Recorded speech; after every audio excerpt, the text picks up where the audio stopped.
Ah, so ngayon po, dadako na po ako kay Apollo Quiboloy.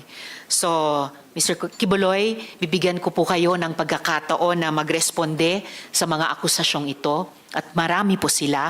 Pero unang tanong po, ilan ang miyembro ng KOJC? Salamat po, Madam Chair, sa pagkakataong ito na makarap ko ang lahat ng mga nandirito at narinig ko ang kanilang mga testimonya. At magpasimula po tayo kay Ms. Valdehuesa. Pastor Quiboloy, Mr. Quiboloy, Madam yung Chair. tanong ko muna, ilan ang miyembro ng KOJC? More or less po sa tingnan ko po muna ang exact na Kahit in estimate po. more or less po, including mga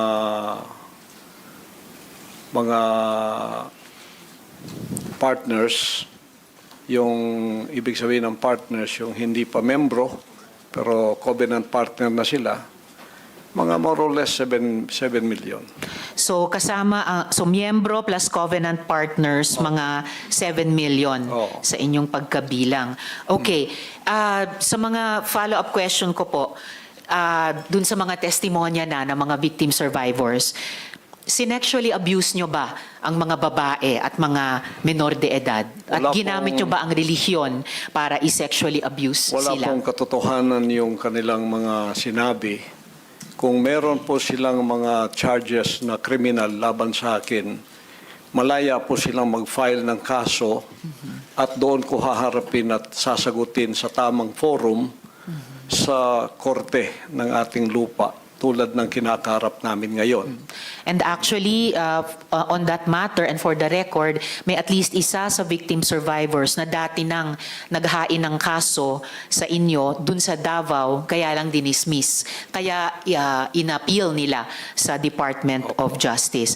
Yun naman pong mga testimonya ni na Ms. Valdehuesa at ni Julia, tinatanggi nyo ba ang mga testimonyang iyon? Tinatanggi ko po, wala pong mga katotohanan yung kanilang mga sinasabi, kundi sa aking paningin ay kabaligtaran. Ngunit hinahamon ko po silang mag-file ng kaso sapagkat ito'y mga kriminal na mga allegations. At ito ay para maging fair, ay maghain po sila ng mag-file sila ng kaso laban sa akin o kanino mang kanilang gustong mag-file laban sa mga kingdom na leaders or members because we are under the law of the Republic. Tulad po kay Masayon, yung kanyang sinabi, Pastor, i-interrupt ko muna kayo doon dahil Oo. tinatanong ko muna yung mga Yes. testimonya ni na Ms. Valdehuesa at ni Sorry Julia. po, sorry po. Pinalimos niyo po ba yung mga bata para i-sustain ang operasyon ng KOJC at Wala. para tustusan ang inyong wala lifestyle? po kaming mga palisiya na magpalimos ang bata. O Pero magpalim- walang polisiya man, pinalimos niyo ba sila? Hindi po. Wala pong katotohanan yun. Okay. Eh yung mga adults po, Ganun din po. pinalimos nyo ba sila or pinayagan nyo ba silang maglimos para sa operasyon Hindi po. at lifestyle Wala ng pong KOJC? polisiyang ganon ang kingdom na magpalimos. Wala mang polisiya pero pinalimos nyo ba sila, Hindi yung po. mga adults? Hindi po. Wala pong katotohanan yun. Alright. Pinayagan nyo ba yung pang-aabuso at pag-torture sa mga miyembro nyo? Hindi Halimbawa yung parusang dry fast. Hindi rin po polisiya ng kingdom ang batas ng pagparusa ng tao ay ipapasting para mamatay. Napansin ko po, lagi kayong nagre-refer sa polisiya, pero ang tinatanong ko po ay yung practice. Practice. So, pinaabuso nyo ba, pinatotorture nyo ba yung mga miyembro nyo? Pinapa-dry fast nyo ba sila? Sa freedom of religion po natin, meron tayong separation of church and state. At tulad ng sinabi ko, yung fasting ay voluntary kung tatanggapin mo. Hindi po ipinipilit. Alright. Kayo ba yung nakaisip nung modus na piliting magpakasal yung mga miyembro nyo na hindi naman magkarelasyon para manatili sila sa ibang bansa? Sino pong nakaisip nun, nung modus na yon? because this is under the investigation already, I invoke my right to remain silent on this issue. All right. Quickly lang po kay Ate Gingging, yung dry fast po ba, voluntary ba ito? No, for sure. No. All right. Salamat It po. was an instruction. Instruction. So, hindi siya voluntaryo, instruction or utos siya. All right. Salamat po. Mr. Kibuloy, boses nyo ba yung nasa audio file kanina, yung binabantaan mo yung si Stephanie o si Pane? Kailangan po i-authenticate kasi ngayon malakas ang AI. So pero boses nyo ba yon yung nagbabanta kay Pane o kay Stephanie? It appears na parang boses ko. Pero Alright. hindi ko po ma-authenticate kasi ngayong panahon na to malakas ang AI. At Kaya- sino po si Stephanie Ibarra? Sino po si Pane? Isa po sa mga manggagawa. Manggagawa. Ano po yung relationship o relasyon nyo kay Pane o Stephanie Ibarra? Isa pong manggagawa. Isang manggagawa. Pero hindi ba totoo na kinupkup nyo siya, kinuha nyo sa inyong pag-aalaga nung siya ay 2 years old pa lamang? With this issue po kay Pane, I invoke my right din to remain silent. All right. So, pero sa pagkaalam po namin, inalagaan nyo siya nung bata pa lamang siya. So, parang naging tatay kayo ni Stephanie o Pane Ibarra. Tama po ba? I invoke my right to remain silent Invoke. po sa issue na yan. Okay. Kasi sa audio file naman po, sa kabila nung sa pagkaalam ay kinupkup nyo siya nung 2 years old pa lamang, bata pa lang siya, na parang naging tatay kayo niya. Pero sa audio file, bakit parang asawa? Asawa nyo kung ituring itong si Stephanie o Pane. I invoke my right to remain silent on that Alright. issue rin po. Ngayon po, kino-confirm nyo po ba na meron kayong isang hukbo o private army sa inyong disposal? At ano po iyang tinatawag na angels of death? Yan po ay kasinungalingan at kung yan ay akusasyon, inihiling ko ang accuser na mag-file siya ng kaso laban sa akin. Okay. So, sinasabi nyo kasinungalingan yung isang hukbo na nasa inyong disposal. Opo. Pero ano naman po yung angels of death? Hindi ko po, invento po nila yan eh. Invento lamang. Ano ang, kanina po kasi sinabi po ni Sir Edward na yung, ano ba ito? Yung, saan na ba yung notes ko? Teka ha. Okay, Edward. Yung 2nd Metro Davao Signal Battalion ay may kaugnayan sa Task Force Davao. So, ano ang ugnayan kung mayroon ng Angels of Death dun sa DDS o Duterte Death Squad naman? Wala po akong personal knowledge niyan, so I Walang invoke personal my knowledge. right to remain silent on that issue also. All right. Tapos, pwede nyo bang ibahagi sa amin, mula sa perspektiba nyo, yung detalye ng law enforcement kung papaano nakuha nila ang kustodiya sa inyo? Pakiulit po.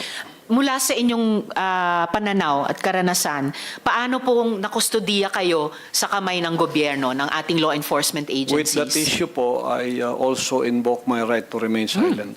All right. Sige. Bago po ako dumako naman kina General Torre, meron po akong IFA flash dito po sa ating monitor. Panoorin natin lahat, pati ninyo, Mr. Kibuloy.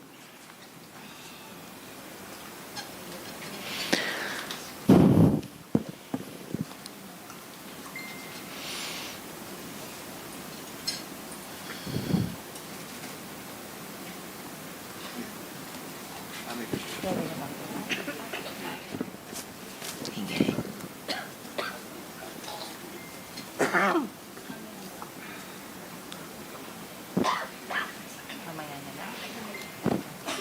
Inaayos lang po yung flash natin dito. Naglalag lamang po, pero andito na dito sa gilid.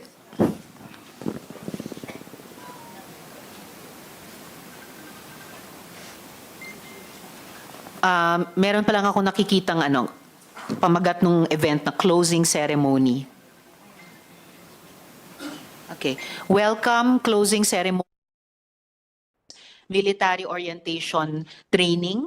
Baka ito yung binanggit ni Edward kanina na ganitong klaseng training ng mga paaru na nasa 2nd Metro Davao Signal Battalion na may kinalaman sa Task Force Davao, yung paaru sa ilalim ng 11 RCDG or yung 1105th Community Defense Center. Okay. Edward, alam nyo ba itong closing ceremonies ng military orientation training na to? Madam Chair, una sa lahat, correct ko lang po yung TF Davao, separate po yun, iba yun. Opo. Unang training po yun ng batch ng worker. Okay. Pero lately, naging pumasok na sila sa Paaro. Yun na yung national. Separate po yung Task Force Davao Okay. sa Paaro. Yung Okay. Paaro nag-start 2015 po, Okay. 2nd Signal Battalion. Okay. Yan po yung mga lately na yan ng mga batch ng mga ng mga training po. Kasi hindi lang naman sa aming batch 2015 yung may training Every year nag-help po ng training. Kung mapapansin niyo po, pagkakaalam ko hindi pa Brigadier General po si Buloy nung time na yan, nung time namin.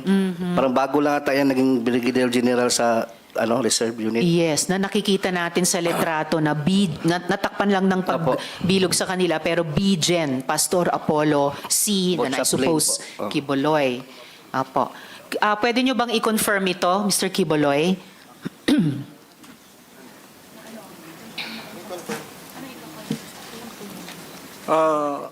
Still on this issue, I invoke my right to remain silent din po. Okay. So kaya ko noted, ini-invoke nyo ulit yun. Kaya ko ipinakita sa ating lahat ito, dear colleagues, ang mahalaga, ang military training na ito, lumalabas ay para alagaan si Mr. Kibuloy, hindi po para sa bayan. Na ang alam natin sa ating mga armed services, yun talaga ang mandato nila. So, Mr. Kibuloy, ginagalang po ng komite namin yung constitutional rights ninyo. Ang mahalaga ay nabigyan kayo ng pagkakataon na magsalita rito. And then, ngayon po naman, please, of course, you will stay on sa hearing para kung may iba pang tanong sa inyo bago tayo matapos, bago tayo mag-adjourn. Ngayon po, tungo tayo sa ating law enforcement naman. So kung maaring matanong ko naman muna si General Torre, sir.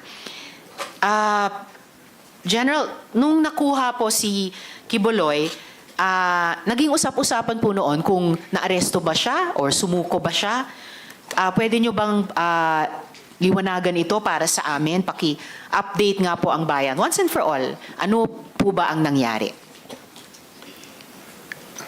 At the outset, ma'am, thank you very much for giving us the opportunity to present our side on this August body. This is the second time that we appear in the Senate, and in the first time, it resulted in our ability to show to the public what is happening during the 16-day operation inside the KOGC compound.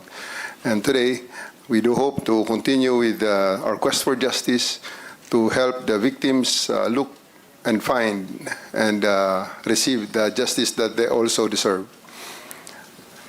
Regarding the arrest of Mr. Kibuloy, in all intents and purposes, in our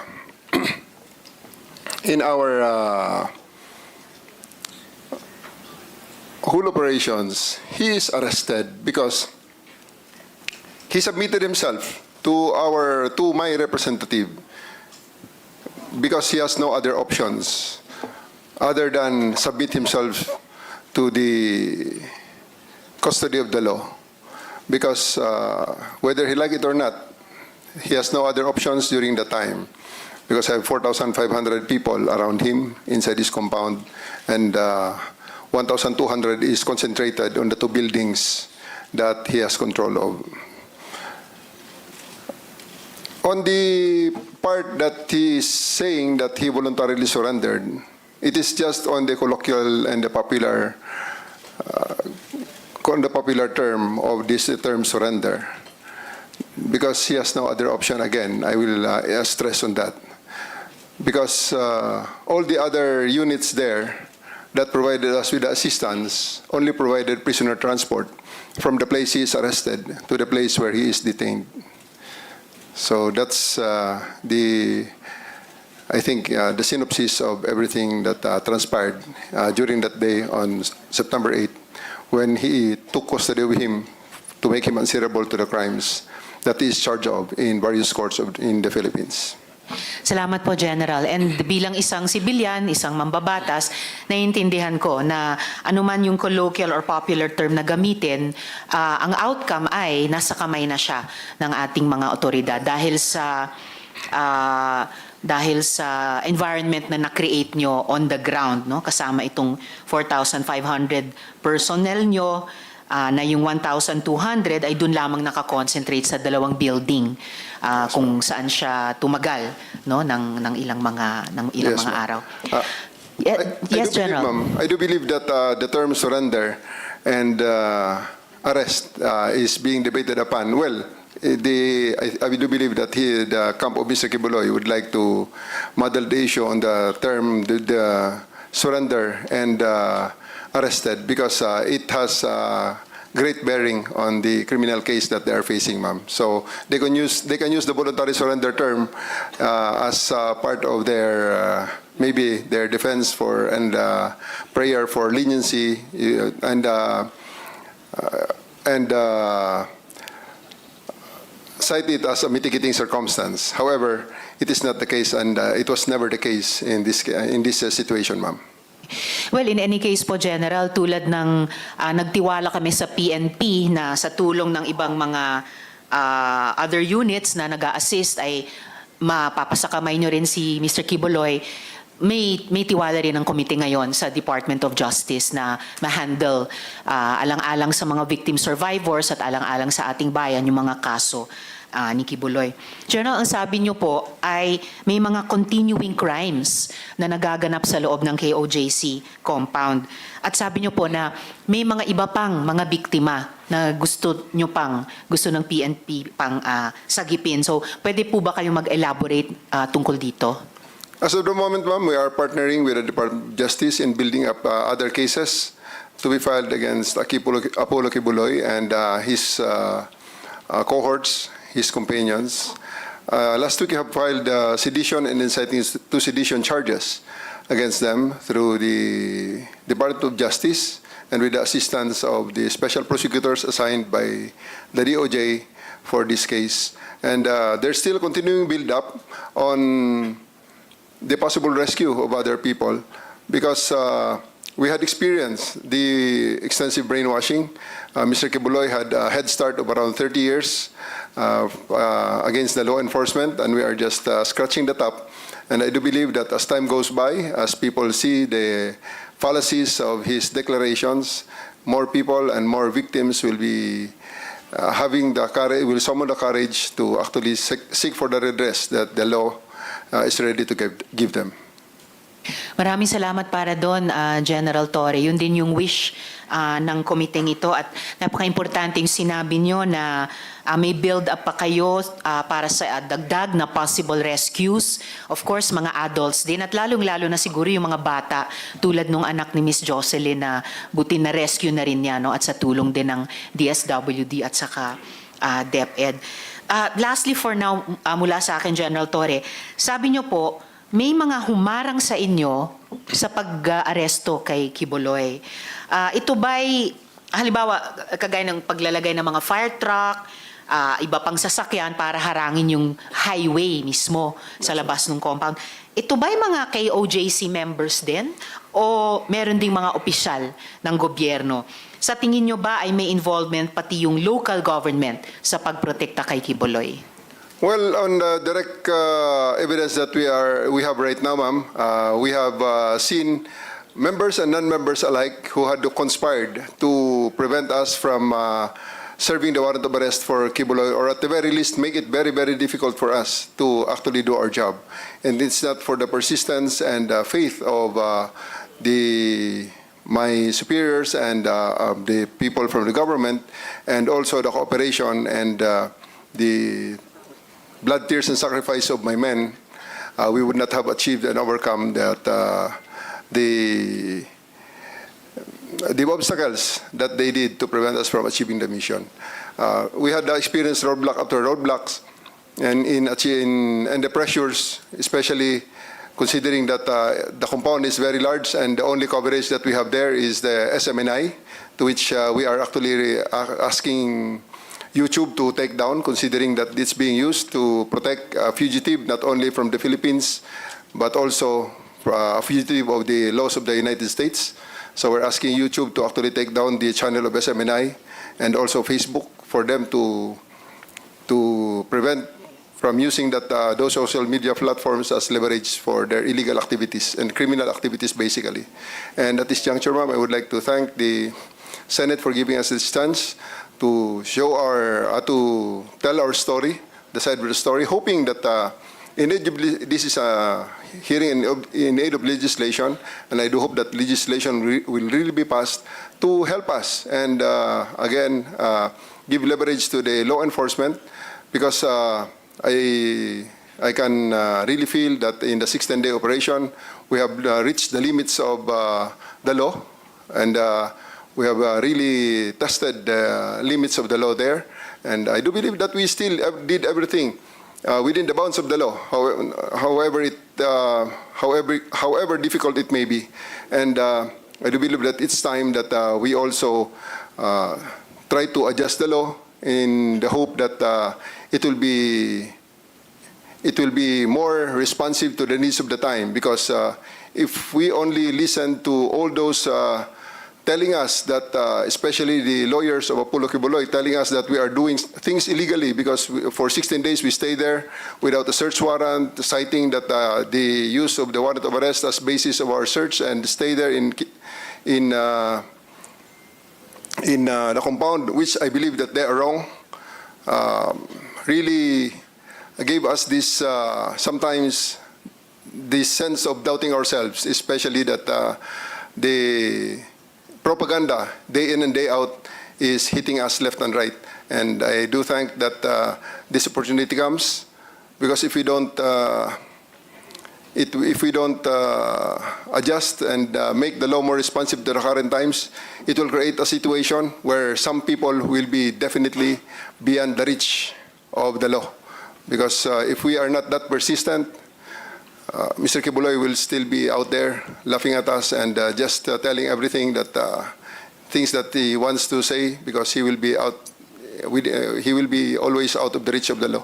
So thank you very much, ma'am, for giving us this opportunity to be part of the crafting of more responsive legislation, so that we can be better and more effective in our law enforcement and in the assistance and in the implementation of the processes of the laws of the land. Thank you, ma'am. Thank you also, General. And in fact, hindi lang ang Senado, pero iba pang mga institusyon at organisasyon ay nagpahayag ng suporta sa inyong law enforcement operation noong mga linggong iyon. Halimbawa, yung Integrated Bar of the Philippines, Davao. Kahit paglabas ng isang desisyon ng korte doon din sa Davao, in-affirm ng IBP Davao na valid pa rin yung operation ninyo in order to effectively serve the warrant. And yes, kahit tatlo lang kaming miyembro ng komite o ng Senado ay nakadalo ngayong mabagyong araw, pero lahat po kami, yung chair, si majority leader, si minority leader, ay may nakikita talagang halaga nitong pagdinig natin at yung mga partisipasyon ninyo na mga katrabaho namin sa gobyerno in aid of legislation. At may mga tinutukoy talagang mga lumang batas na baka kailangang amyendahan o mga bagong batas na kailangan nating ipasa. Lastly, General Torre, for now from the chair, ang CIDG po ba tumitingin na rin sa alleged killings na allegedly iniutos ni Kibuloy? Yes, ma'am. Given the chance, we'll be presenting the results of our initial investigation. For the past 1 month that I'm designated as head of the CIDG, I continued what I started in Region 11, and we are ready to present to this August body and to the public the link analysis and diagram that we had prepared with the accounting of the personalities, including the incidents, including those that were mentioned by the witnesses who spoke before me, ma'am. I see. General, prepared ba kayo maghain ng ganitong kahit broad strokes kung ano yung pinaka-importanteng mga initial results ng inyong investigasyon nitong nakaraang buwan, pati yung link analysis, or ano ba yung maaari nyo nang at pwede nang ibahagi sa komite? Yes, ma'am. We can show you just one slide, which is Yes, sir. Please the collection of, which is basically the simple result of our validation and collation of the information that we have right now, ma'am. It's on the processing, and I will be asking my regional chief of the Regional Field Unit 11 of CIDG to show to us the single slide of the link analysis. Salamat, General. Sir, nakapanumpa naman din kayo kanina, ano po? Yes, sir. Yes, ma'am. If you could, sige po. Handa na po yatang yes, ma'am. While they are i-upload. preparing that, ma'am, this Opo. is still a work in progress, and as time goes by, we do believe that there's even a possibility that the Senate and congressional investigation on the EJK will intersect with each other. I see.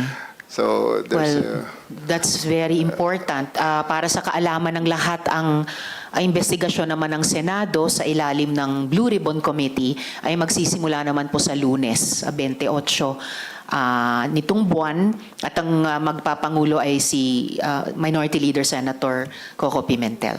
Yes, ma'am. It's part of his. The link analysis will cover around 30 years from the start up to the present that we know, based on the declaration of various witnesses.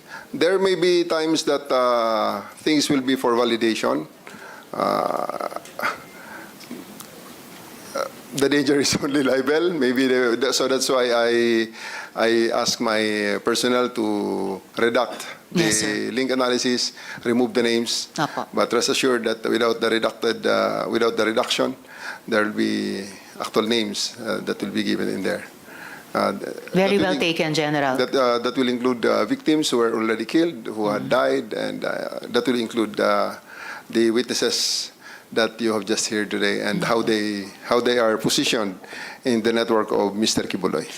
Wala pong problema sa redaction, General Torre. Isa sa mga best practices din na ginagawa ng aming komite kapag hindi pa pwede o dapat ilabas ang anumang dokumento. Yes, No? ma'am. Thank Of you, course, we also this is a from our standpoint.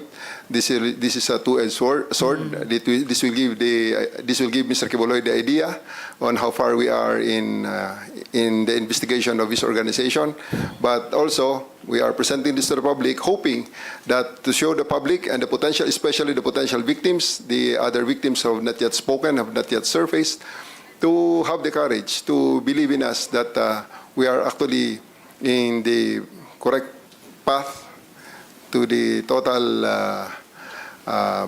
total investigation and comprehensive investigation of the organization of Mr. Kibuloy and his eventual delivery to the Bar of Justice of this land, ma'am.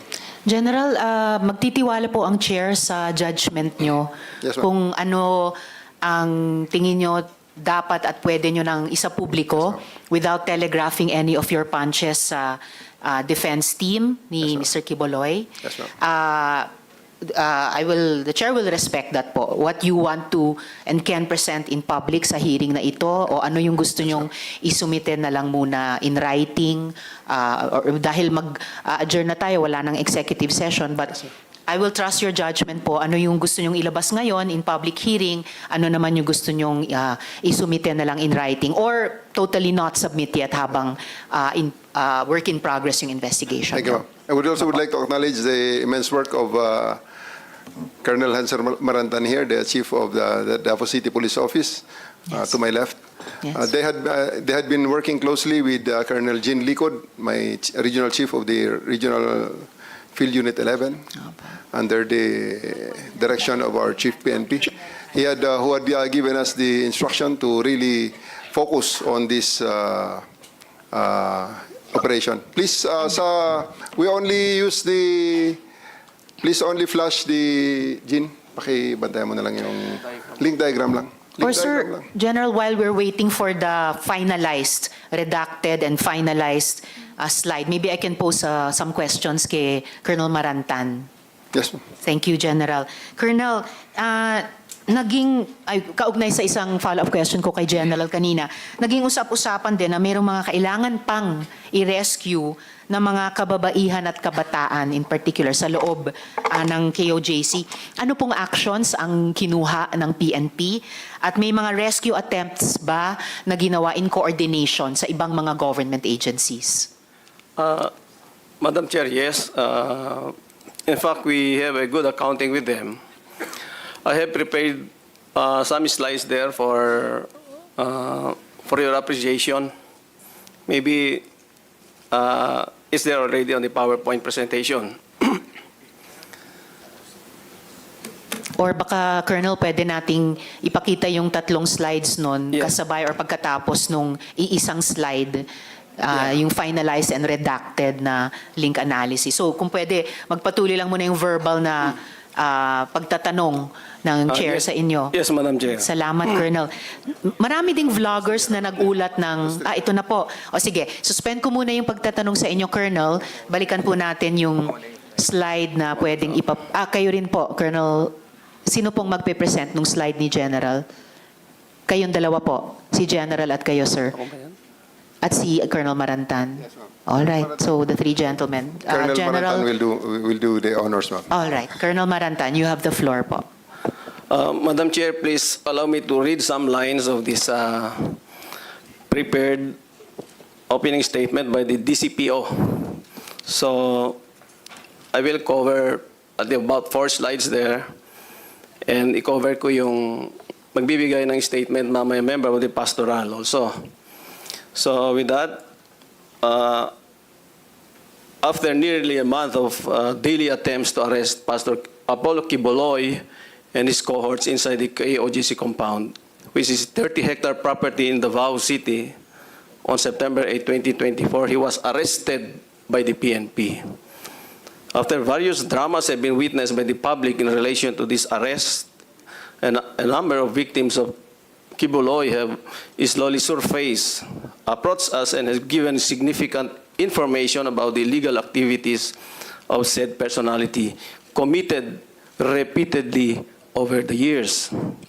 With the painstaking efforts made by the law enforcement agencies, significant revelations were made to our investigators which are relevant to the prosecution of Quiboloy and his illegal activities, particularly in the highly technical scheme qualified trafficking in persons committed by him and his cohorts.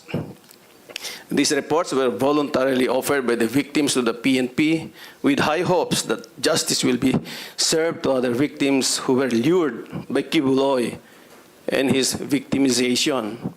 The revelations, which likewise appear to be consistent and based on facts, led to our investigation on the so-called angels of death, whom Quiboloy exploited to infuse fear among his victims. As we speak, the PNP, with the constant collaboration with different units, are working together to complete the picture of the dynamics of Quiboloy's illegal activities perpetrated over the years. Today, we will also be hearing corroborative statements from one of the victims whose youth have been robbed because of his illegal scheme. With our goal to help this committee identify loopholes and room for improvements for the Republic Act 10364 or the expanded anti-trafficking law and other related laws, it is likewise our end goal to build up airtight cases that could lead to the successful prosecution of cases against him and cohorts. Today, Madam Chair, we are ready to answer questions to help this committee craft legislations as may be necessary. But before that, may I show you some of these slides, whom I know it's pertinent to the topic at bar. Next slide, please. The kingdom of Jesus Christ was founded, yes. I think ito yung tanong kanina na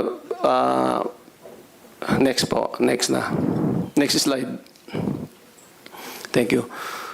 Kanina, Pastor Kibuloy was asked kung ilan yung members of the KOJC.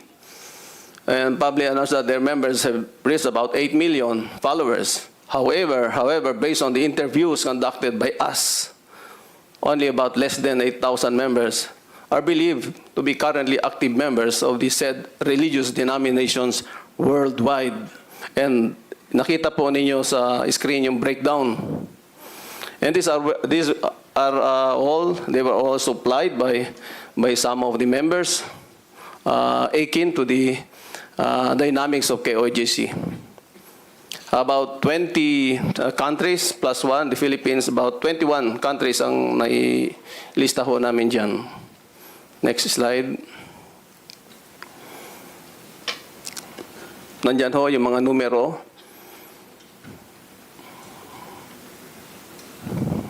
Next slide. Ito yung simplified projection of the tip scheme of Pastor Kibuloy. First on the recruitment and then the grooming. Doon sa grooming, there will be separation kung sino ang prospect nila na maging subject of the sexual exploitation. Doon naman hindi mag-qualify, doon sa standard, pupunta sa ordinary miracle worker for the forced labor eventually. Next slide. Kanina we were talking about the difference between the lifestyle of the pastoral and members of the simple workers. Next slide. Just please return to one of the... Yes, General previous slide. If, baka makalimutan na ni Colonel Marantan. This room is the bedroom of Mr. Kibuloy in the Bible school. Bible school. And there is a bedroom, something like that, looks something like that. With the twin, the lower right corner is the twin tub jacuzzi. Jacuzzi for 2 persons. Thank you. And taken from the narrative of the pastorals, Yes, Colonel Marantan. this is where the sexual exploitation oftentimes is being perpetrated. Next slide.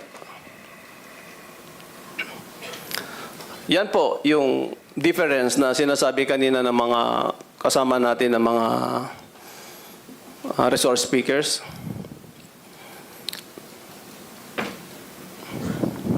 Next slide. On sexual exploitation perpetrated by Kibuloy after victim is groomed and ready for sexual exploitation, and victimization continued repeatedly through the years and by generation. Through his preaching with the inner pastorals per narrative of the former pastorals, Kibuloy aimed to acquire 1,000 women and anchored on the biblical story of Solomon, king of Israel, who had 700 wives and 300 concubines. Next slide. Believed to have victimized around 200 women already. Currently, PNP identified 68 female personalities of different ages whom were victimized by Kibuloy's sexual exploitation, engaged in strict fellowship with the inner pastorals to brainwash them of the purpose of illegal acts. Kibuloy capitalized on the existence of angels of death to sow fear among inner pastorals. Doon pumasok yung matinding compartmentalization na kahit magkakatabi sila, hindi nila alam yung mga nangyari sa kanila. These inner pastorals who subjected themselves on the last rite, which is the performance of sexual activity with the Kibuloy himself. Next slide. Meron ho kaming mga sinundan na mga members of the pastoral. Very fresh pa yung mga experience na they can narrate it. Mamaya ho, maririnig din ninyo yung narrative ni Elias Marie. Next slide. Yung tatlo hong na-invite natin, invited by the Senate, si Stephanie Ibarra,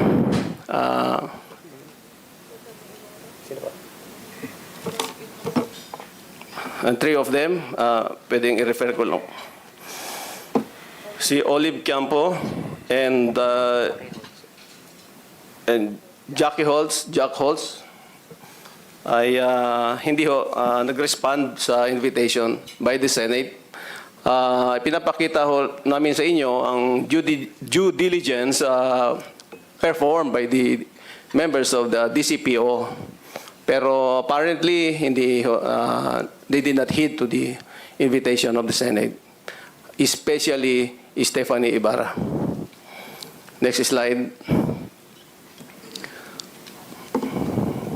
Yan po yung mga efforts. Every day, pumupunta yung mga policemen natin doon sa alam ng mga address nila. Next slide. On the way forward, there's an investigation on the land grabbing issues at Barangay Tamayong, on the House of Kibuloy in Garden of Eden, Barangay Tamayong. Next slide. Oftentimes, naipalabas naman ho yung mga photos na ito. Financial investigation on possible money laundering case committed by Kibuloy and KOJC. Investigation on possible tax evasion committed by KOJC and other proprietary businesses owned by KOJC. Investigation on the legality of operations of schools and other business entitled entities owned by KOJC. And the investigation on the involvement of other foundations utilized by KOJC in the operations. Next slide. And with that, Madam Chair, I think the Elias Marie is ready to narrate her ordeal inside the KOJC compound for 10 years. Maraming salamat, Colonel Marantan. At bago ko tawagin si Elias Marie, well, salamat dun sa presentation nyo rin on ways forward. Ganun ko rin gustong i-adjourn itong hearing mamaya on the ways forward, both dun sa mga investigations and dun sa rehabilitation ng mga victim survivors. One quick follow-up question, Colonel, bago ko i-recognize si Elias Marie. Ano po yung alam ninyo ng PNP o natuklasan sa Angels of Death? Na-identify nyo po ba ang mga miyembro ng grupong ito? At saka, meron bang mga government officials o workers na involved sa grupong iyon? Ikaw sasagot. Ma'am, that will be the contents General of our link diagram that will be presented later on. All right, And thank you, General. also, ma'am, maybe it's just hindi lang na-mention ni Colonel Marantan, the investigation has already extended up to out of the country. Colonel Marantan has just arrived from Europe, from Austria in particular, interviewing the pastorals that are already based there. So the investigation is not only limited in the Philippines now.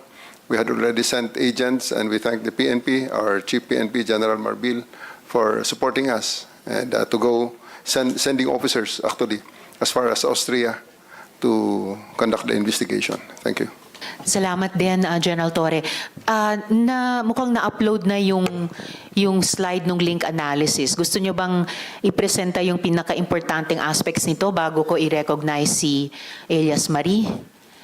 I'll give you the opportunity, ma'am, if you will allow us, I'll give the opportunity to Colonel Jean Licod, the Regional Field Unit Chief of CIDG Region 11 based in Davao City. Right, salamat, General.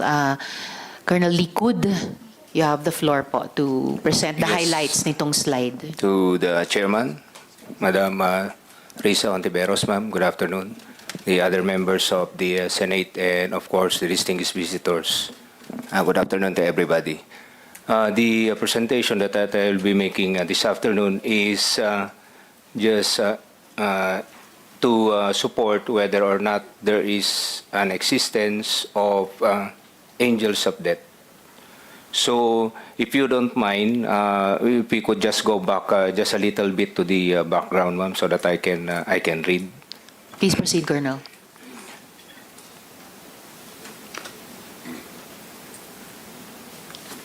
Just to read a little bit with the background of the so-called angels of death. Pastor Apollo Kibuloy, the self-proclaimed appointed son of God, has used the term angels of death to threaten the members who violates the doctrine, teachings, and code of secrecy of KOGC. Thus, the angels of death was established in 1990. Apollo Kibuloy handpicked trusted members with background in military and security training to compose the angels of death, which later on utilized as liquidation team to various KOGC locations nationwide. Members reportedly possess firearms and are supervised by Crescente Chavez Canada, or also known as Enteng, and Ingrid Canada. So you might be smiling right now, but later I will prove it to you in the succeeding slides. These angels of death reportedly operate as a secretive, loyal group within the KOGC ministry, capable of imposing both physical and psychological harm on those who do not comply with Kibuloy's wishes. The very name, angels of death, suggests a level of intimidation and power that goes beyond mere spiritual guidance. The allegations paint a picture of an organization that functions as a private army, a weaponized wing of Kibuloy's church used to coerce and control members, particularly vulnerable young women whom Kibuloy has allegedly abused. On the part of the investigation, as the primary investigation office of Philippine National Police and in behalf of my director of the Criminal Investigation and Detection Group, we have set some objectives pertaining to the very existence, whether or not the angels of death does exist or not. So we established some objectives to prove whether or not angels of death exist. Second, reinvestigate dismissed cases involving deaths by members of angels of death. Third, identify the crimes perpetrated by the alleged angels of death and its surrounding circumstances. Fourth, identify the degree of participation of members and provide evidence for filing of appropriate charges in court. Definitely, we have to find evidence so that we can file a complaint before the court. As to the efforts that is being undertaken by the CIDG in particular and the PNP in general, we are continuously identifying the alleged members of angels of death, profiling of the alleged members, interview of victims' family, relatives, and witnesses relative to the crimes perpetrated by the alleged angels of death, thorough and discreet validation on the involvement of the alleged angels of death relative to the death of former KOGC members, coordination with other intelligence units, the local police, the AFP, counterparts, and other agencies for case build-up and possible operations if evidence warrants. And next is continuous monitoring and gathering of information and submission of development report as obtained. Now, ma'am, I would like to bring your attention to the diagram being shown in this slide. We would like to show you how is the flow of instruction being undertaken. Of course, as we all know, that the KOGC is a structured organization, but this one, it is not a structured organization. Kaya yung angels of death, ma'am, is just the term that is being used. But it is not an organization. It is how, in this diagram, how the instruction is being relayed or being followed by the members. Well, of course, on the right corner, as you can see, is Pastor Apollo Kibuloy.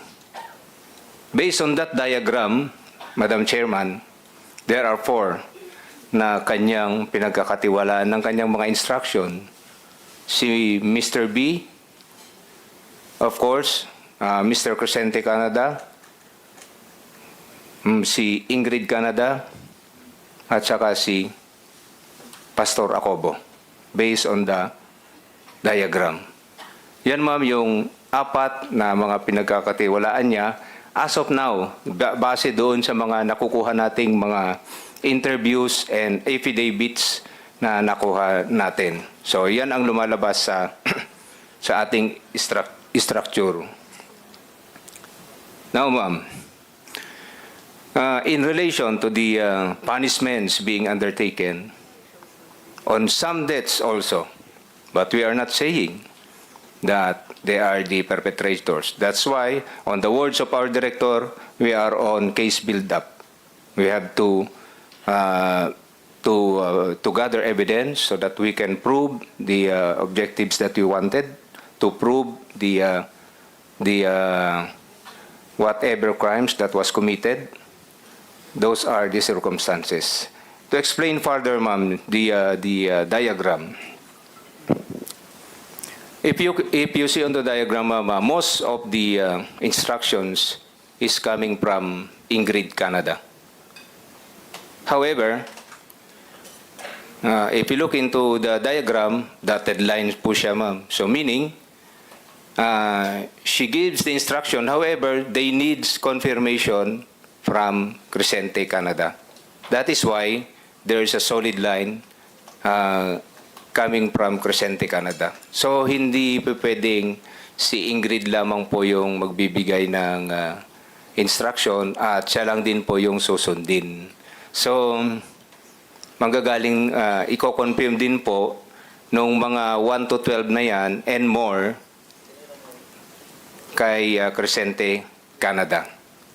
Yan po yung usually nangyayari. As what we are saying, ma'am, these are all taken, extracted from the accounts of our witnesses and taken from their affidavits. Hindi ito invento.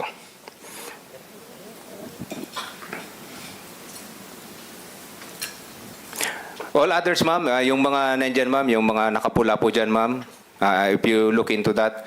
So, yan ma'am, yung mga ongoing investigation po natin, yung mga tinakpan po natin na ABC, yan ay mga witnesses po natin, ma'am. And with the indulgence of the committee, Madam Chairman, since this is an ongoing investigation and we're looking into some evidence before we can file a case before the court of law, yan po lang muna yung maipapakita natin sa ngayon, ma'am. Maraming salamat para doon, Colonel Liquid. Thank you, ma'am. Oo, just a couple of follow-up questions kung pwede na ring sagutin. Una po, sa tingin nyo ba tuloy-tuloy pa yung trafficking operations ng KOJC? General Torre. Based on our assessment, ma'am, yes. There's still that possibility, although obviously not on the same scale as when Kibuloy is still heading the operations. And with this kind of publicity that the good senator is doing, I believe that this will have a great impact in stopping this illegal activity, ma'am. Sana nga po, General. Salamat. At lastly, at this point in time, sino ang new leader? May impormasyon ba kayo kung sinong lumilitaw na bagong head pastor? As of the moment, ma'am, based on that link diagram, ma'am, you can see there on the upper right corner, Mr. Marlon Acobo. He has been doing that role, ever since I was there.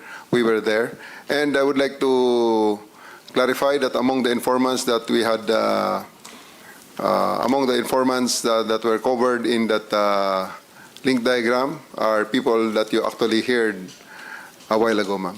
So those people there are prominently, the people that we heard a while ago are prominently playing a role in that link diagram.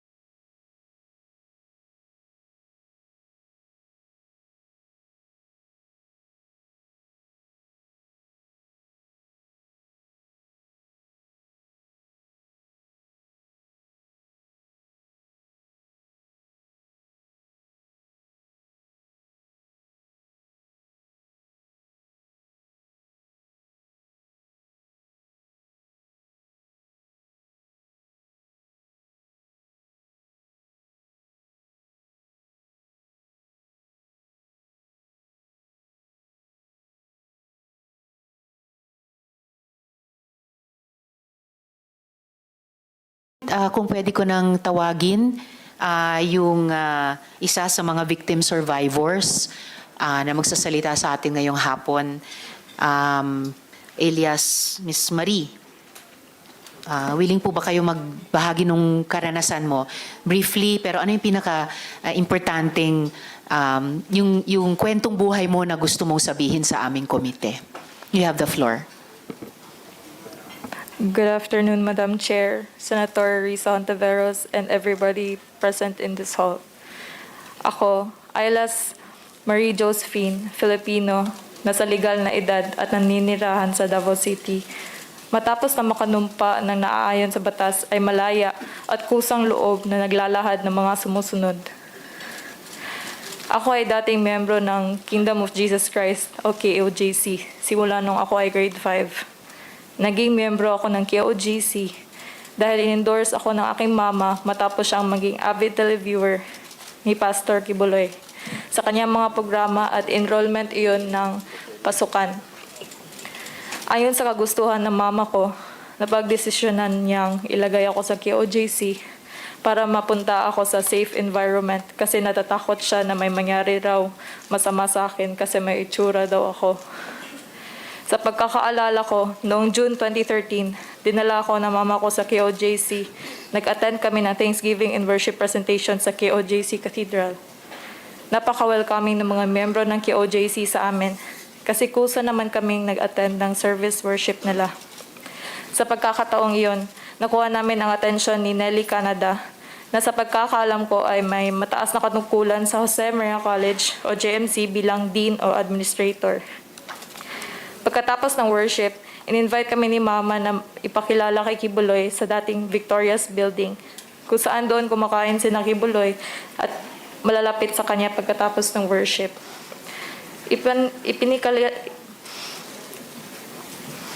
Nelly Canada let us meet Pastor and endorse ako ni Mama kay Kibuloy. Habang kumakain sila Kibuloy, kasama ang mga pastoral sa isang malaking round table, nag-usap ng saglit ang mama ko at si Kibuloy. And Nelly Canada also let me meet Pastor Kibuloy. Sa aking pagkakaalala, 12 years old ako that time. Nasa grade 5 ako noon. Narinig ko si Kibuloy na sinabihan si Nelly Canada na patirahin ako sa dorm. Sa pagkakataong iyon, natuwa ako kasi sa isip ko magkakaroon ako ng freedom since medyo hindi naman kami in good terms ni Mama. Ipinakita sa amin ang mga kwarto doon sa dorm at maayos naman ang mga kalagayan nito. Kinabukasan, kasama si Nelly Canada, kinuha namin ang mga gamit ko sa bahay, sakay ng isang Innova ng KOJC. At simula noon, doon ako pinatira sa loob ng compound. Habang nasa loob ng KOJC, nakatira ako sa dorm, kasama ng ibang mga miyembro. Sa pagkakaalala ko, nag-aaral ako ng grade 5 sa JMC, habang binabayaran ng papa ko ang tuition ko, ngunit may discount bilang miyembro ng KOJC. Sa pang-araw-araw na pamumuhay doon, tinuruan kami na lahat ng gagawin namin ay nakabase sa schedule. Sa umaga, magigising kami para mag-devotional na alas 4 o alas 5. Pagkatapos ng devotional, gagawin namin ang mga assigned tasks o work job na tinatawag kagaya ng pagmamap ng sahig, pagwawalis, pagpunas ng mga furniture sa common area at paglinis ng kwarto. Isang house parent namin ang nag-a-assign ng work job. Naalala ko din na kapag gusto namin lumabas ng compound, madaming dadaan ang proseso at hindi sa lahat ng pagkakataon ay mapapayagan lumabas ng compound. Noong senior high ako, pinalipat ako sa ibang quarters kung saan nakatira ang isang leader na kasama ko. Sa panahong ito, nagsisilbi na ako bilang member ng choir. Kalaunan, na-assign ako sa pastoral department. Meron pa din akong work job at minsan nag-serve ng pagkain ni pastor. Sa panahon iyon, napapansin ko parati niya kasama sa kainan si Stephanie Ibarra, na isa ring pastoral sa inner circle. Sa pagkakaalam ko at alam din ng lahat na paborito ni Pastor si Stephanie Ibarra. Parati kasama ni Kibuloy si Stephanie kahit saan siya magpunta. Mga taong 2017, naimbitahan ako na kumain sa JMC lobby kasama si Kibuloy at ng iba pang mga inner pastoral. Nalaman ko kalaunan na kapag nakakasama ka na sa ganitong groupings ay malapit ka na mapagbilang sa inner pastoral. Naranasan ko ang ganitong routine na mga ilang buwan. Pagkatapos ng mga ilang buwan, isang gabi, inibita ako ng isang inner pastoral na si Patricia. Sabi niya sa akin, Marie, pinapatawag ka ni Sir kasi sabay daw tayo maghilot, be presentable. Pagkatapos noon, nag-prepare ako, nagligo ako at inayos ko ang aking sarili. Sinamahan ako ni Patricia sa isang private theater ni Kibuloy. Pagdating ko doon, nakita ko si Jacqueline Roy at ibang inner pastoral na nag-aabang sa anumang iutos ni Kibuloy. Habang siya ay nakaupo sa kanyang recliner chair habang nanonood ng movie, pagdating namin doon, binulungan ako ni Patricia na pumesto sa may kaliwang paa ni Kibuloy. Hinilot ni Patricia ang kanang paa habang ako ay nagsimula na maghilot sa kaliwang paa. Si Jacqueline Roy naman ang nagmamasahe sa balikat ni Kibuloy. At sa pagkakataong iyon, naramdaman ko na privilege ako. Kasi hindi lahat may opportunity na makasama si Kibuloy or ang itinuturing namin na anak ng Diyos or appointed son. Sa tuwing nagtotestify ang mga inner pastoral sa worship or may event or team building, parati sila nagpapasalamat sa pribilehiyo na binigay ni Kibuloy sa kanila. Kaya iyon ang nakatatak sa isip namin ng mga membro. Ang mga pastoral kasi ang ituturing na most privileged sa Kingdom Nation dahil sila naman ang pinakamalapit kay Kibuloy at nakakasama niya sa iba't ibang lugar at bansa at napaka-well provided. Simula naghilot ako sa kanya, binigyan ako ni Patricia ng 5,000 pesos kada linggo na pinapabigay daw ni Pastor sa akin bilang allowance ko. Pinapalipat din ako ni Jacqueline Roy sa kwarto ni Patricia kung saan malapit ito sa kwarto ni Kibuloy. Naranasan ko rin maisama sa Hong Kong at magstay sa isang 5-star hotel kasama ang mga inner pastoral. Binigyan din ako ng pocket money na pambili ng anumang gustuhin ko. Nagsimula rin ako maglinis sa kwarto ni Kibuloy kasama ang ibang mga pastoral. Hindi kasi lahat ng miyembro pwede pumasok sa kwarto ni Kibuloy. Nung nanging pastoral na ako, pinagbawalan ako ng mga nakakatandang inner pastoral na pumunta sa mga lugar na madaming lalaki o makipagkaibigan sa mga lalaki. Bilang miyembro ng KOJC, pinagbabawalan rin kami na magkaroon ng boyfriend o gumamit ng cellphone at pinagbabawal pa kami ng iba't pang mga bagay. Noong naramdaman ko na mapapabilang na ako sa inner pastoral, madami ako natanggap na mga bagay kagaya ng pabango, chocolate, damit na galing ibang bansa at iba pa. Paulit-ulit na lang ang ganitong routine sa aking buhay ng ilang taon sa loob ng KOJC compound noong February 2023. Dahil sa kagustuhan kong makapag-aral ng kolehiyo sa labas at sa paniniwala ko naman may kakayanan akong makapag-aral, lumayas ako sa KOJC compound at hindi na bumalik doon. Noong araw na mismo na iyon, pumunta ako kay Patricia dahil alam kong lumayas na din siya sa KOJC compound sa panahong iyon. Doon ko nalaman na inutusan siya ni Jacqueline Roy na ihanda ako para maging membro ng inner pastoral. Sinabi ni Patricia na kinausap din siya ni Kibuloy para ihanda ako na maging membro ng inner circle. Inamin din niya na si Kibuloy. Inamin din niya na lahat ng akusasyon na sexual exploitation laban kay Kibuloy na inaakusa ng mga lumabas na pastoral ay totoo. Inamin din ni Patricia na inaalay nila ang katawan, isip, kaluluwa at spirito nila kay Kibuloy para sa mga sexual na gawain at paghihilot ay umpisa lang ng duty sa pagiging inner circle pastoral. Ayon sa kanya, sabi ni Patricia, dito sa panahong ito, sinisubukan ni Kibuloy kung handa na ba ang isang inner pastoral para ialay ang katawan, isip at kaluluwa para sa kanya. At nung nalaman ko iyon, nagtampo ko kay Patricia kasi pakiramdam ko ilalagay niya pala ako sa kapahamakan. At hindi niya ako sinabihan sa mangyayari sa akin.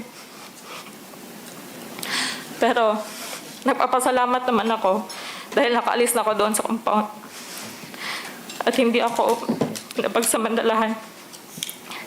Kaya ako nagsasalita ngayon dahil as former member, alam ko na buong operasyon ng KOJC ay bawang panlilin lang lamang. Yun lang po, Madam Chair. Maraming salamat sa iyo, Marie. Ilang follow-up questions lang, okay? Kung maaari. Okay? Yes, Madam Chair. Alright. So, bilang muntik nang naging inner pastoral, bilang naging pastoral, ano yung paniniwala mo sa katauhan ni Quiboloy at kailangan nyo siyang pagsilbihan? Meron pa ba ikaw idadagdag na ano yung mga gawain nyo at ano naman din may idadagdag ka pa bang anong pinagbabawal sa inyo? Sa experience ko po, besides sa work job nung nandun pa ako sa loob, ako ay na-assign sa Kingdom Children Growth School or Global Child Evangelism. Kaya, besides sa life namin doon sa quarters namin na naglilinis kami, nag-serve kami, ako ay may duties din doon na everyday doon ako. And back then, ang tunay na paningin ko talaga kay Pastor is father figure. Kasi lumaki naman ako na walang ama. Yun po, Madam Chair. Salamat, Miss Marie. Sabi mo nga 11 years old ka nang ipagkatiwala ka, no, ng iyong mama sa KOJC. So, a few years after na inumpisahan kang i-groom para maging pastoral, so you were on your way to being part of the inner circle ng mga pastoral. At maraming beses binanggit mo si Jacqueline Roy bilang bahagi ng prosesong iyon. So, meron ka bang idadagdag pa kung bakit nasabi mo iyon na papunta ka na talaga sa gagawin kang inner pastoral? Meron pa bang ibang palatandaan na malapit ka nang maisali dun sa inner circle ni Quiboloy? Kasi nung lumabas si Patricia, tinanong ako ni Quiboloy kung handa ka na ba na ialay ang body, mind, soul, spirit mo para sa anak. He is referring to himself. At sabi niya na dito sa tanong niya sa akin kasi parang lately lang na lumabas si Patricia nun kung ano gusto ko sa future ko sa KOJC. Sabi niya kung leader ba, along those lines. Ang sagot ko lang, gusto ko lang kasi like ma-save yung soul ko. Yun lang talaga yung pinanghahawakan ko dati. Yun po, Madam Chair. So, yung mga senyales mo na papunta ka na sa gagawin kang inner pastoral ay hindi lamang kay Jacqueline Roy pero kay Quiboloy mismo sa ganung mga pananalita at gawain nila. Yes po, Ma'am Chair. Okay. And eventually, hindi natuloy ito hanggang makatakas ka nga last year. So, bago ko itanong yung paano ka nakatakas, paano nangyari yon? Pinagmassage ka rin, ano? Nung pastoral ka pa at Yes, po. malapit ng gagawing inner pastoral. Sabay po kami ni Patricia. Sabay kayo ni Patricia. So, tig-isang paa na Yes, po. pinamasahe. Okay. So, paano nangyaring na nakatakas ka nung nakaraang taon? Nung nakaraan po, ibabalik na sana ako sa Tamayong kasi doon kami nag-aaral ng Bible School. Yun yung school na ACQ College of Ministries. And personally, gusto ko talaga makapagtapos ng kolehiyo na totoong kurso, maging professional, ganun po. Kaya po, hindi ko na po kaya na mamuhay sa pang-araw-araw namin na ganun po, na wala kaming choice. Sinasabi may freedom of choice. Pero naka-instruction naman lahat. Yan po, Madam Chair, kaya lumayas po ako. Hindi po ako nagpaalam. Lumayas po ako kasi kapag papaalam ako, nagpaalam na ako kay Jacqueline Roy before. And kung pwede mong sabihin sa amin in public, paano ka nakatakas? Unless hindi mo pwedeng sabihin. Hindi.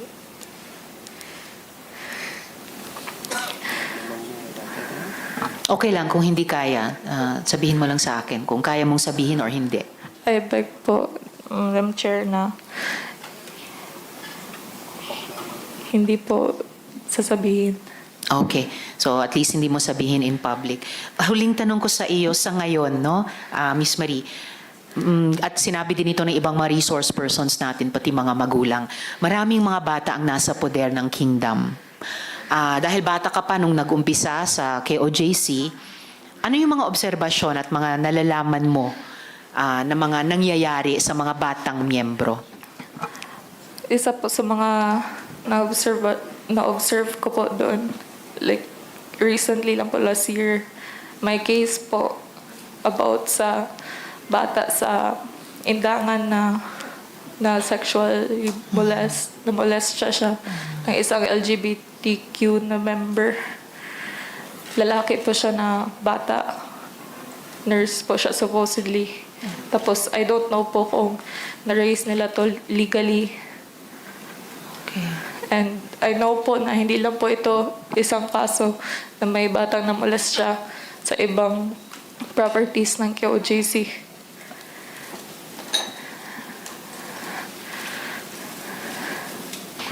Okay, maraming salamat, Miss Marie. So, paki-stay on hanggat mag-adjourn tayo ng pagdinig just in case may iba pang at kaugnay na tanong sa iyo. Okay? Maraming Yes, salamat. Ituloy mo yung pangarap mong makapagtapos at i-pursue yung profesyon na iniisip mo para sa sarili mo. Okay? Salamat po. Okay.